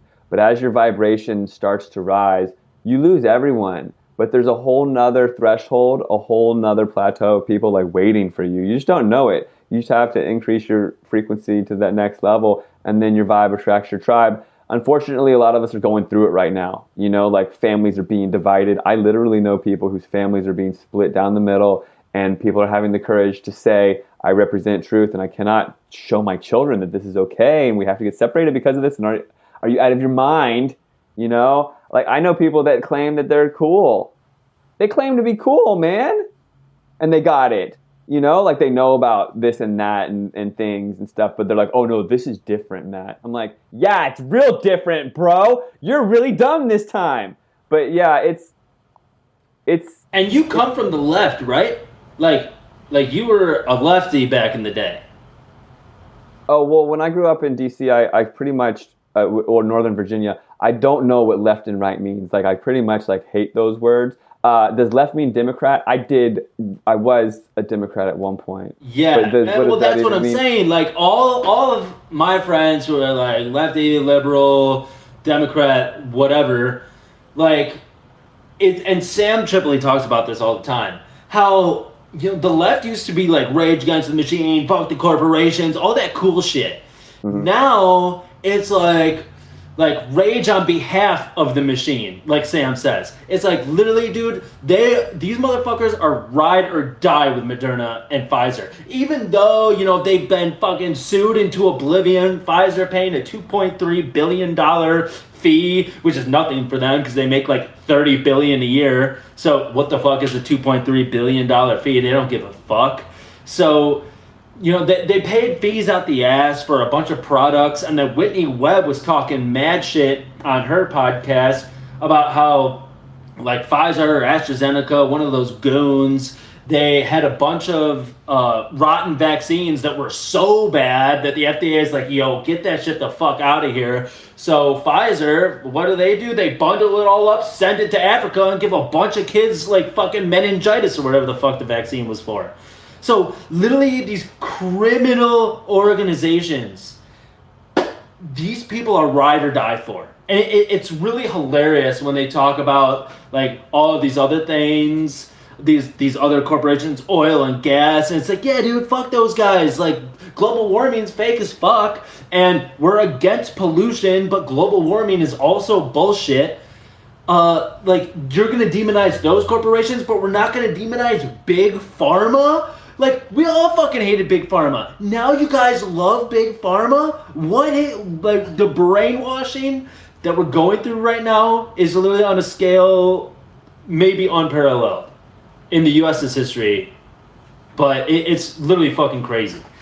And that's probably not true. I know a bunch of Americans, throughout history, we've always, hated this side or that side or demonized one country or another. But, I mean, fuck, dude. It's getting so crazy. Well, by design, right? I mean, they've lumped everybody that wants to not wear a mask as a MAGA Trump supporter, and Trump was so thrown under the bus every which way that, I mean, the division and the polarization is no joke. I mean, did you see that it's you're a domestic terrorist if you talk about Trump won the election? Did you see that? Well, I mean, I that sounds 100% true. I didn't particularly see that article. They've been talking. The Homeland Security over the past couple of days has this warning about 9/11, and there might be some threats on 9/11. And they say there's these new domestic terrorists that think that Trump. Oh, was it that won news screen? Was it that news screen that had like those bullet points? Yeah. That one's going around. Yeah. This is real. This is real stuff. Like the conspiracy theorist that is the Trump supporter, that is Q. I mean, like, come on. Where's your discernment when the Q thing in DC, they're claiming these people like surged the Capitol, and people are eating this up. So you know the movie Idiocracy? You ever see that? Oh, fuck yeah. It's like the envelope just had to get pushed every single day for Idiocracy to end up that retarded, for the whole world to be that dumb eventually, right? And it's like what they're doing now. It's like they push the envelope, and then they'll even like come up with anal swabs. And the fact that no one is like super excited about that, they're like, okay, we pushed just enough, we'll pull it back a notch. But they push every single day. And the fact that people are literally lining up to like take this experimental non-FDA approved. It's out of their hatred for Donald Trump is what it is. But they don't see it. They don't understand that they're completely brainwashed in fear and hatred. And it's all frequency control, right? I mean, it's literal mind control because the media told you that Trump is like crazy and that you have to do it this way, right? People have just lost complete touch with truth, with any of it. I mean, I don't know how you could possibly think that any of this is legit. Have you talked to any of your coworkers or anything that have anything to say about the surge on the Capitol and that whole QAnon, and that's how bundled in with Trump and conspiracy truthers, and those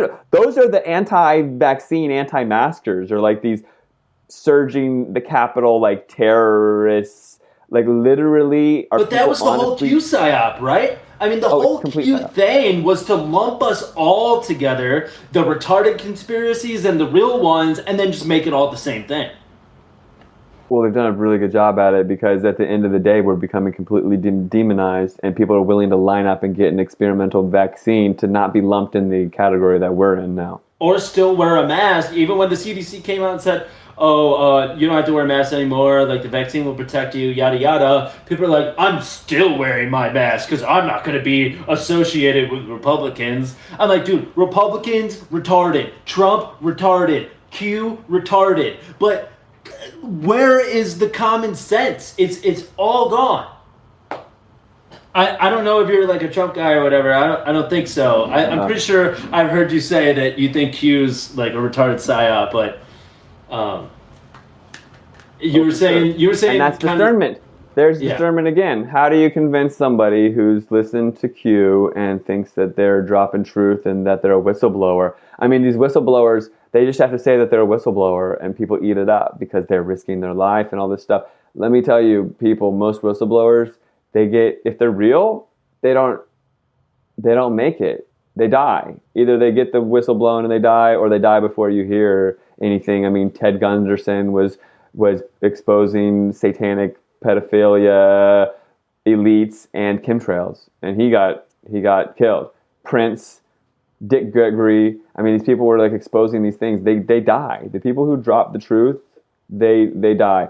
So for people to believe in these certain aspects, part of it is this, like, it's compartmentalization. I mean, it goes back to Edward Bernays, right? Edward Bernays convinced the entire world to believe in the specialist, trust the specialist. Don't believe in yourself. Okay, that's like taking away your own discernment, taking away your own ability to think for yourself. If you trust the specialist and everything is compartmentalized and you can't think for yourself, then yeah, sure, Q is true and Q has all the answers, even though it's like this faceless, to see what Q does. Even when Anonymous or Occupy, I started to see what this faceless leader activism does. It zaps activism, okay? There's like, you've got Malcolm X rallying people together with like inspirational words, and people can literally feel his heart and get behind him physically and like lead a revolution. You know, that's a physical person that can be martyred, all these things. Or you've got Anonymous or Q or Occupy, which is this dismantled, fragmented, compartmentalized all over the country. Everybody's just like spread out camping in front of the courthouse. Oh, I occupied something. No one's willing to be the leader. No one wants to be the face behind it. But the face behind it, like the Che Guevara, whoever, that's where the personality, that's where people can identify with your heart and soul and like fight behind you. The Q thing, that whole ideology, it dismantles people's ability to think for themselves or even rally together, and they give their power away to what? Some thing called Q that's like a robot that's going to tell you how to think and feel and what's real and what's not.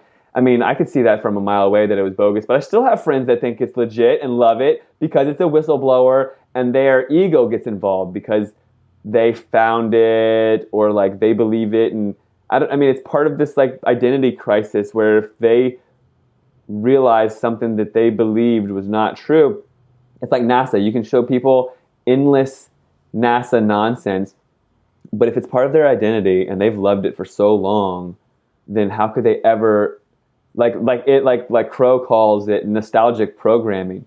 Talk to someone who thinks the moon landing is real and show them all the proof that it's not, and it's part of their childhood. They were there. They were there in history. They were part of it. It's part of their nostalgia. It's part of their ego. It's part of them. It's part of who they are as a person.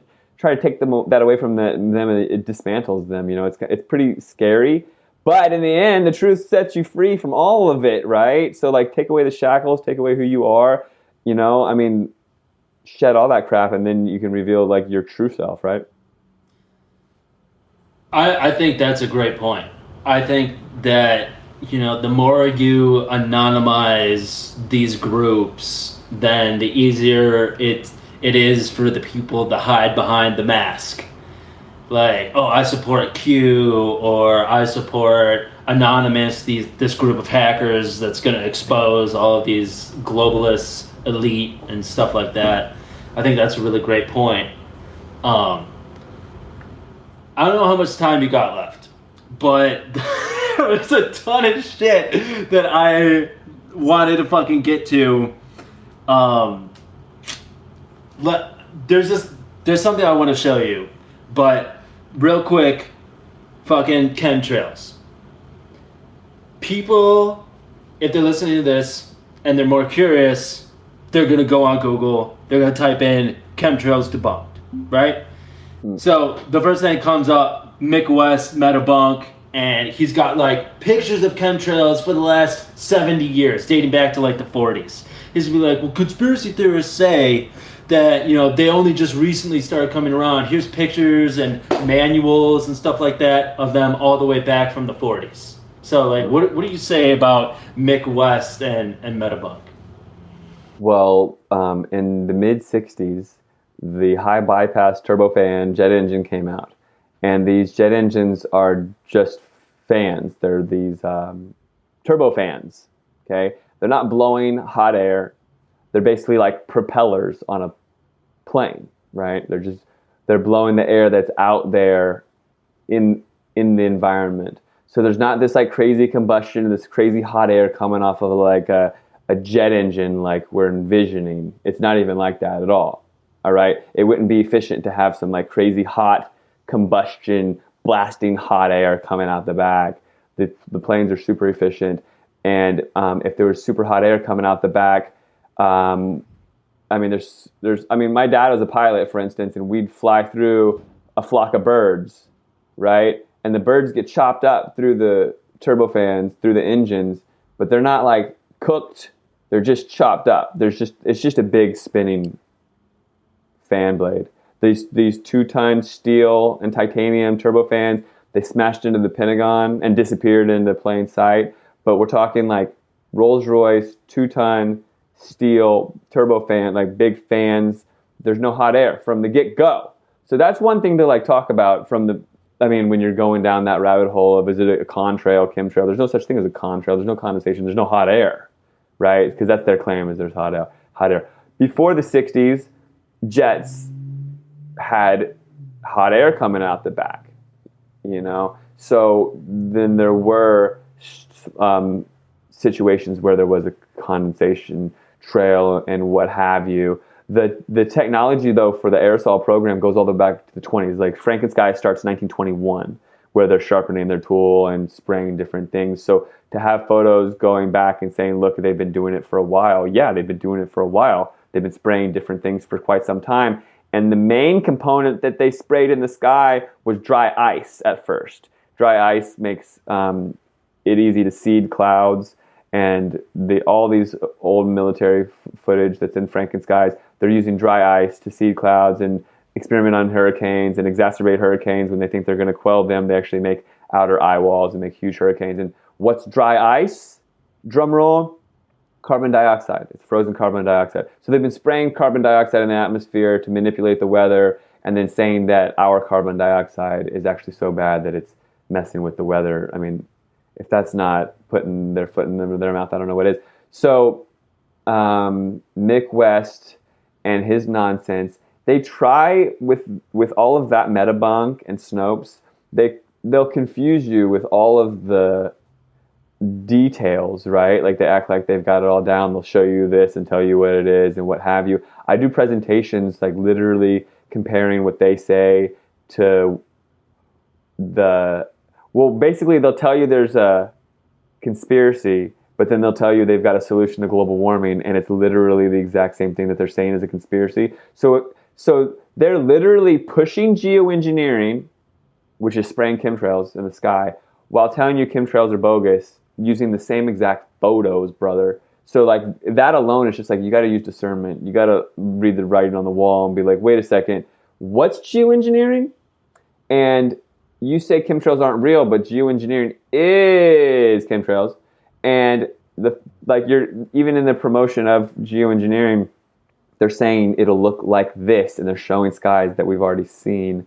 I mean, it starts to become like self-evident if you just look at the sky and you see the irregular. Dude, that's literally one of the lines in like the fucking article. It says, "Oh well, what's the fucking CIA director that talked about it? What's his name?" He's Ken. Something. Fuck, I can't remember. I can't remember his off name, the top of my head, but he said stratospheric aerosol injections. Yes, SAI program. Yes, and he's like, this is one of my particular favorites, stratospheric aerosol injections, yada yada. And there's like, he wasn't talking about a current program. He's talking about a future program that might happen. I'm just like, that's your explanation? That's really what you're gonna go with? Something in the future that could happen? I'm like, dog. I'm like, this is some weak ass shit with Metabunk and Snopes and like all those kinds of articles. And literally, they throw out the weakest arguments. Like one of them is like, chemtrails are caused by aliens. Like that's the conspiracy claim. And then the rebuttal will be, do I even need to explain this one? And then they link to an article about Operation Bluebeam. so the CIA that's the whole rebuttal. The CIA guy was John Brennan. Yes. And to really answer your question, when people are like denying the chemtrails, there's so much that you can show them on all the ongoing programs. There's the Charged Aerosol Release Experiment, CARE, through NASA, where they literally have a fleet of drones and planes and helicopters and ground-based stations. And NASA has a budget of $52 million a day. They have a huge chemtrail program where they spray aluminum, barium, and strontium publicly to make fake clouds. They call them noctilucent clouds. They claim that they use the atmosphere as a laboratory, and they literally like do a chemtrail program. It's right there. It's literally there. And like when people see it like in plain sight, then it's so easy to deny because like, oh, well, why would they tell us? And it's like, oh, come on, you can't use that as an argument. The stratospheric aerosol injection program through the CIA, John Brennan. There's also solar radiation management, SRM, SRMGI, Solar Radiation Management Governance Initiative, .gov. You can see that they're already governing and arguing over who's going to govern it. If it didn't exist, then why would they be doing that? There's also SPICE program. This is an ongoing program, stratospheric particle injections for climate engineering. In the presentations that I give that are pretty lengthy and amazing, I go through the patents, barium release rockets from NASA out of the 70s, all these different weather modification patents and stratospheric aerosol injection patents, and I mean hundreds of them. You don't patent something until you've come up with the technology. You don't want it stolen from you. It's not just an idea. It's something you're implementing, and you don't want someone to also do without paying you to do so. There's the tropospheric aerosol program document. And I mean, if someone's really interested, you just give them this document. It's 2001, TAP out of the DOE. It's you can look it up, TAP DOE PDF. It stands for Tropospheric Aerosol Program, Department of Energy PDF file. And this 100-page PDF file through the Department of Energy outlines an entire agenda, an entire program. It's unreal. They call contrails precursor gases, where they lay different chemicals out to mix with the other chemicals. Like when you're making a soup and you have a base and you add other things to it, their base is what we call contrails. It's like one chemical they put up in the sky, and I think it's barium, and then they add other chemicals to mix with it to make these different chemical reactions. The tropospheric aerosol program launched right before 9/11, the biggest distraction we'd ever see at the time, in 2001, and this document outlines all of it. They grid with drones and planes. They spray all these chemicals mixing in this grid pattern over Nashville, Tennessee. They do it on like page 70 in this document. They literally say, here's what we're going to do, and we did it, and this is what we did. This is how the plumes mixed together over Nashville, Tennessee. In the back, there's an appendix of all their expenditures, and they spend $5 million on risk assessment and not being exposed, like not being caught by the public. $5 million in 2001, and they extrapolated it each year. The Department of Energy. So this is like people start to ask all these questions: who, what, why, where, when, how, and they want to know these to wrap their head around it, to be able to convey the message to their friends and family and peers when they really do get the truth and they want to convey it. Because at first people just have questions, but if they're really interested and they start to sink their teeth into it, they want to know who, why. Well, the who, if you tell them the Department of Energy, the why, it's because they're greedy, evil oil and coal, and they want to dim the sun so that solar power can't proliferate. Stuff like that starts to make sense. What are they spraying in the skies? Well, a lot of research has shown that it's coal fly ash. So when you burn coal in the scrubbers that are supposed to filter the coal in the power plants, you get this soot from burning coal because the smoke coming out of the smokestack isn't like super dark black. It's actually filtered. So the soot is filtered and it's put in a bladder and buried underground. It's called coal fly ash. It's a toxic residue. So supposedly this coal fly ash just goes on trains and goes straight to Air Force bases. I've had people come to my conferences and show these presentations on follow the money, and the Air Force bases basically buy up this coal fly ash from the coal companies, and they can easily isolate different chemicals and just spray it in the sky. Like there's the nano-sized chromium, aluminum, barium, titanium, all these different chemicals. They're already in the coal fly ash, and they can pull it out and spray it individually in the sky and have it mixed together and charge it different ways and all this stuff. It's all like integrated with the Department of Energy. And then you watch Stranger Things, and the boogeyman is the Department of Energy, and people can clown you and be like, oh yeah, like Stranger Things, yeah, the Department of Energy is so evil, they're trying to block my sun. But they are, right? Bill Gates and Harvard have this whole experiment, and if you look into it, it's quite obvious that they want to spray stuff in front of the sky and dim our sun. I mean, okay, like, let's just get rid of all and release demogorgons on the world. Right? From Stranger Things. Oh, yeah. You're like, what the fuck is he talking about? I've seen a few episodes and it's a good show, but yeah, no. Okay. You're like, what the hell? I don't really watch that much stuff. Yeah. So at the end of the day, it's like, okay, convincing a friend or something that there's a conspiracy that chemtrails are real. Well, maybe, like, let's just talk about the fact that there's an actual agenda to launch chemtrails called geoengineering to dim the sky. I mean, even talking to somebody like that, they'll say, well, what are we going to do about global warming? You know, it's got to get nipped in the bud somehow. It's like even that conversation is really hard, and it's an uphill battle. So when people ask me a question like that, what do you say to people who think chemtrails are bogus? It's hard, man. You got to really start from like square one, which is please watch Frankenskies the movie. And then from there, they got to look at their sky, man. Oftentimes they'll manipulate a weather front and the weather will be completely different than it's expected to be, or like what you all witnessed in Austin. I'm sure thousands of people are now open to the idea of weather modification after they saw the jet stream get completely bent at a right angle and weaponized like never before, ever. You know what I mean? Like these abnormalities, and you start to realize what tool belt we have, and we can, through electromagnetic frequencies, create crazy high pressure systems and make the jet stream bend and stuff. If we've got that arsenal in our tool belt and it's happening before our eyes, you start to think, well, maybe there is some nefarious, shadow government attacking itself. What's going on? Operation Paperclip, what the heck is up? But at the end of the day, you can't just be in complete denial. You can't. I mean, like, our food system is under attack. Do you still just go to McDonald's even though you know the truth?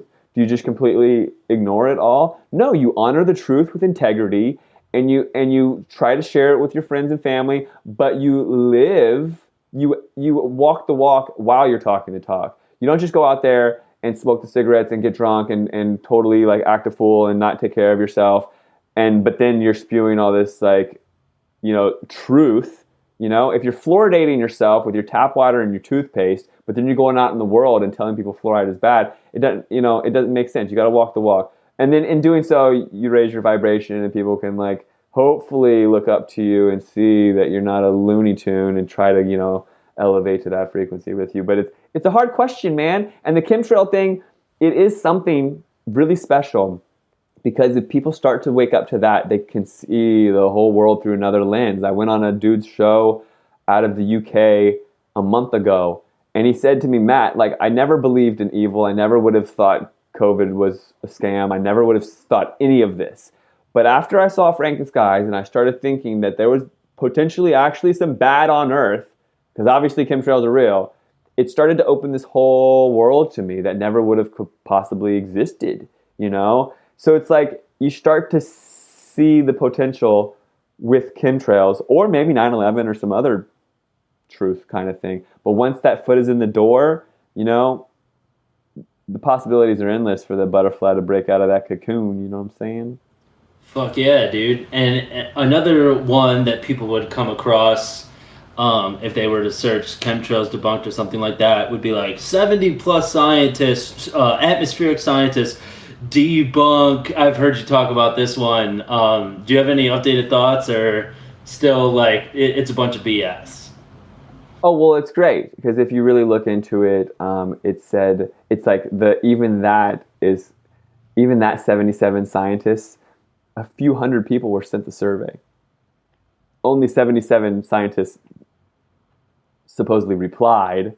Those people aren't even necessarily scientists. The whole debunking was run by Mick West, right? So conflict of interest, he's the debunker. It's not like the whole debunking was done by like some scientific community or something. It was run by the debunker guy who already thought chemtrails were bogus. So that's something. And then what's really fascinating about that is when that study came out, which was called SLAP, S-L-A-P, which is a slap in the face of the activists. It's like not a coincidence they chose that, which stands for Secret Large-Scale Atmospheric Program, right? And they're saying that they're debunking this SLAP thing that people claim is existing, which nobody's claiming that SLAP exists. They made that up, which is really kind of funny and weird. But at the exact same time that the media, every media outlet on Earth is telling, oh, the SLAP's not real, chemtrail conspiracies are bullshit, is literally the headline on the USA Today and Forbes and New York Times, everywhere. Chemtrail conspiracies are bullshit. side by side with that article is when they started to launch this narrative of we've got a solution for global warming, and it's called geoengineering. That narrative did not exist until that study came out. The study came out debunking stuff that people have been seeing in the sky for decades. The debunking happened, the huge debunking, and then literally side by side, they're coming out with, oh, that wasn't real, but this is identical photos, bro, of the sky. And they're saying, we could do this to your sky to save you from all that harm you've done by exhaling and driving your SUV and what have you. And eating meat. So and cows farting. So I did a little deeper. Let me see if I can share my screen here. Dude, this is pretty wild. So, like, here's the article. Science officially debunks chemtrails, but the conspiracy will likely live on. Panel of 77 atmospheric scientists and geochemists weigh in on the controversial streaks in the sky. Well, I think 77 is very interesting because, you know, that was a very magical number and very personal number of Aleister Crowley, known magician. And then so, like, I started going through all of the guys who were, like, a part of it, who said that it was bullshit. So then I find this one. This is several guys that answered in the survey were from the National Center for Atmospheric Research. And obviously, like, we have the National Aeronautics and Space Administration, NASA, and, you know, we all know the deal on them. But the guy who founded the National Center for Atmospheric Research is Walter Orr Roberts. He died 74 years old, and he went to Amherst College and Harvard University, and he was a, right here where it says awards, he was a member of Phi Beta Kappa, which Chris Knowles, known, like, researcher and, like, esoteric researcher. I wouldn't call him an esotericist because he doesn't practice, but he researches this shit a lot. And this is from, like, 2009, where he basically talks about how Phi Beta Kappa brought about the creation of Skull and Bones, like the most infamous secret society in America, and how Adam Weishaupt and guys like that, literally Adam Weishaupt, the creator of the Bavarian Illuminati, had a hand in creating the Phi Beta Kappa secret society. And that was a lot, you know, Phi Beta Kappa was a lot bigger deal back in, like the 1935 when Walter Orr Roberts would have been a member, as opposed to now where it's just a bunch of frat bros getting drunk and shit. I mean, it would have been a lot more formal and probably ritualistic and what have you. So while Walter Orr Roberts was a member, you know, I mean, this is a heavily influenced Freemasonic Illuminati, Bavarian Illuminati, like not fake bullshit, conspiracy Illuminati, like Bavarian Illuminati founded by Adam Weishaupt, very influenced by that.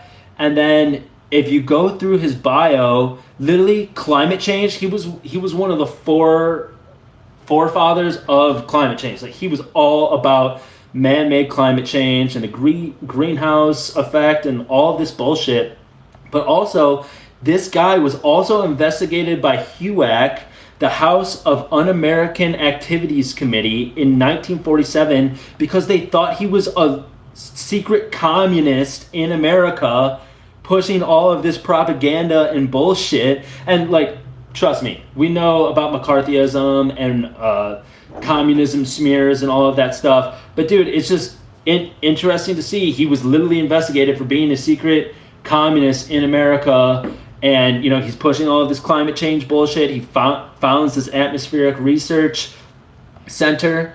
So then they also, after he died, they named this fucking asteroid after him. And the asteroid is called the 3428 Roberts. Roberts for it being his last name. Well, it's 17 kilometers in diameter. Well, how do they know that? Well, maybe because 3428, literally, if you do 3 plus 4 plus 2 plus 8, it equals 17. And then you look and see the discovery date. It was discovered on May 1st. So 51. Let me go here. I think I have a tie-in. Yeah. 3428 Roberts in gematria literally equals 51. So it was founded on May 1st. This comet named after this guy who founded this atmospheric research center. Literally 3428 Roberts equals 51. It was founded on May 1st. 3428 equals 17. It was 17 kilometers in diameter. So obviously it's just a fake fucking asteroid. And then Walter Orr Roberts equals 205. He died 205 days after his birthday. Right here. This motherfucker died 205 days. What do we know about these motherfuckers in secret societies? They all follow this fucking pattern. They all die like some sort of days in relation to gematria of their birthday. So he dies 205 days after his birthday. His name literally equals 205. And then NCAR, the initials for the National Center for Atmospheric Research, equal Walt Roberts. So 72 and 72, well, it's like, oh, are you stretching there, Ryan? Why are you using Walt Roberts and not Walter Orr Roberts? Well, I use Walt Roberts because the National Center for Atmospheric Research wrote a book and said, remembering Walt Roberts. They called him Walt Roberts. That's why I use Walt Roberts. And he died in Boulder, Colorado, which a lot of these motherfuckers that answered in the survey are based in Colorado. I don't know what that's all about. Maybe you know more about that than I do. But died in Boulder, Colorado, which equals 83. Walter Orr Roberts literally equals 83. And then so if you go through all of this shit, like this fucking organization, which several of these scientists come from that answered in this survey, was literally founded by a guy who was being investigated for being a communist in the United States, was a huge pusher of man-made, anthropogenic, global warming, climate change, was a member of Phi Beta Kappa, a little descendant organization from the Bavarian Illuminati and Masonry and all of these things, according to Christopher Knowles, who's been studying this shit for decades. And then the whole 3428 Roberts asteroid propaganda, like bullshit, like obviously they just made it up